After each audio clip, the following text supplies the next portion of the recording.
Now this is the story of the greatest idol that was ever made. Pay attention, I'm going to give you a historical lesson. This is the way man communicated in the old days. This is the first writings. They were on the stones. The first writing was on stones. Indians would leave marks. Different tribes of people would leave messages in stones. We still have them today. And the stones are the first written messages. Our Holy Father himself wrote on tablets of stone. And this was the Ten Commandments. Now the first covenant God wrote was holy. It was written on tablets of stone. Today he don't write his laws on tablets of stone. He writes it not with ink, but in our heart. This will clear up some fallacies people have about the Bible. If you pay close attention to this, this will show you the Bible is not what you think it is. Now here's the clay tablets. These were used for writing. They were taken right on this clay, and then they'd put them in the fire, and the clay would harden up, and it would leave the writings on there. They'd have writings. This is the way they'd send messages, or this is the way they'd communicate. Took a long time to get letters and everything, but this is what Daniel's saying, that knowledge would increase.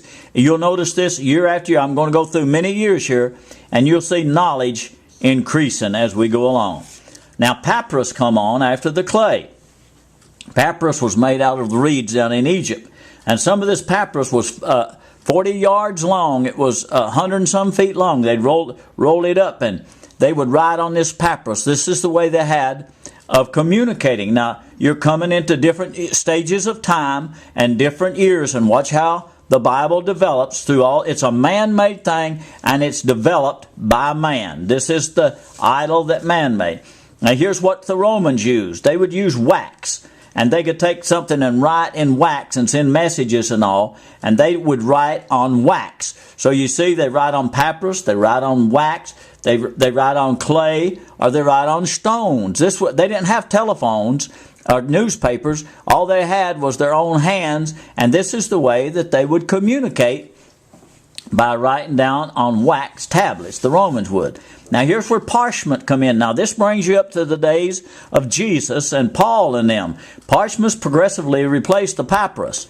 And this is donkey skins, antelope skins, lamb skins, anything they could get. It was hard to get because it's expensive writing on this. Now this is what Paul wrote on. This is what Jesus, and the little book, they say Jesus, the book was brought to Jesus in the temple, and that's a dirty low down lie. They brought him a scroll. They didn't have a book. Now remember this message, you'll learn something. They did not have books in these days. Now what if you seen the angel with a little book in his hand? Look at this man with a scroll. This is probably Isaiah or something. Scrolls were put on these vertical wooden axes, and they would roll them out and read them. You can't put one of these in your hand. These things, this is what Jesus and them had. When they brought him the scroll of Isaiah, this is what they brought him. They did not bring him a book. Everybody today reading the Bible thinks everybody had a book. They didn't have no books. It took a monk 20 years to write a Bible. Now here's Paul with his parchment. He told Timothy in the 4th chapter of 2 Timothy, said, "Be specially bring the parchment," because the parchment was hard to get. And Paul, if you read the book of Ephesians or Galatians or something, it was on parchment. It was on animal skins. That's the way they wrote. They didn't have no books. The book would be like telling you that Peter caught the train. They didn't have no train. You dummies, listen real close. They didn't have no books. Now paper replaced parchment in about the medieval times, from the 5th century on through the 15th century. They have what they call incunables after the 15th century. It was like a baby. They was printing and printing and printing. They did not have it perfected. So their paper replaced the parchment. Now you're getting it's 500 years after Jesus where you got paper and things to start printing, and I think the Chinese got it.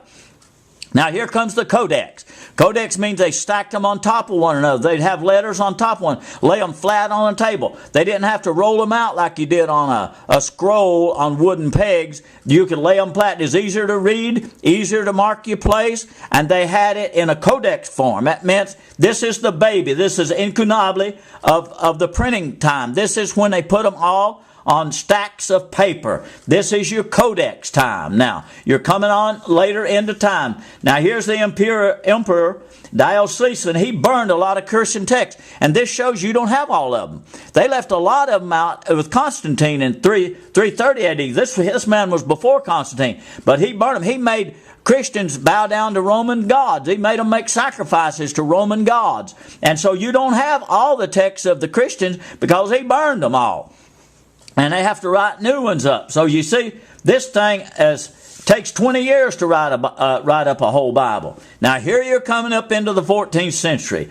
John Gutenberg made a printing press. He was a German, and the first Bible that came out was a German Bible. It was written in German. See, they had many different languages. They used to print in Hebrew, Latin, and Greek. But now this is your first book. Remember that. 1455, the entry of the first book. Don't remember? You think that they had books back in Jesus' days? Now remember, now it took 2 months to print a Bible on a printing press in Gutenberg's day. You could print 6 Bibles a year. Now you think everybody had a Bible? They couldn't even read. People, wake up. Knowledge has increased, and learn the history of what you're worshiping. You don't even know what you're worshiping. You're worshiping something man-made, and you don't even know they didn't have them hardly. Even in Gutenberg days, hard to get a Bible. It's very expensive. The Catholic Church stole all the letters from the Torah and kept it for themselves. It gave them power, you see. Now here's the homosexual. He printed up a Bible in 1611. The printing press was getting a little better, but this book that he printed in them days, man, that thing was big. I mean, 10 inches long or something like that. It was big. Them letters they printed on them. And this was where your God started. Now this is a God made by hand and made by man. And it took 20 years in Monk's days. It was a lifetime thing to print up a Bible. Now here's where your belly is going to be bitter. Because all you Bible worshipers that's eating this book, going through Bible college and everything, this is man-made. This is the God of this world. This has deceived the whole world. You throw the Koran in, and you've just about got everybody under holy books. This is the book that will make your belly bitter. Do not eat this book. You will stand in front of Jesus in horrible condition. Now it's a man-made idol. God told me the Bible is an idol. It's a man-made idol. They sell billions of these things. There's more Bibles than there are people. This is a man-made idol. This is the one that people worship. They're controlled by it. Today you can run them off. They run them off in Nashville by the millions. And they send them out all over the world. The American Bible Society or the Gideons. I mean, their sound don't go into all the world today like the apostles. Their sound went in all the world. Today the Bible goes into all the world. Now here's what you want. This is what man can't make. He can't make the Holy Ghost. And he can't do nothing with the Holy Ghost. That's what lives in me. That's what I want. God said writings does not work. They can't keep them. It's too weak in the flesh. I'm going to send you me. I said, that's what I want. Live in me. He knows all the history. The Holy Ghost knows everything. You better get this gift right here. God sent this. This is not made by man. The Bible was made by man. Now choose you this day who you're going to serve. You can't serve 2 gods. You can't serve the Bible and the Holy Ghost. Joshua said, choose you this day who you will serve. For me and my house, I'm going to serve God. Jesus shed his blood on Calvary, raised from the dead, sent back the Holy Ghost. He didn't send no book. He sent God, and God lives in us, not a book.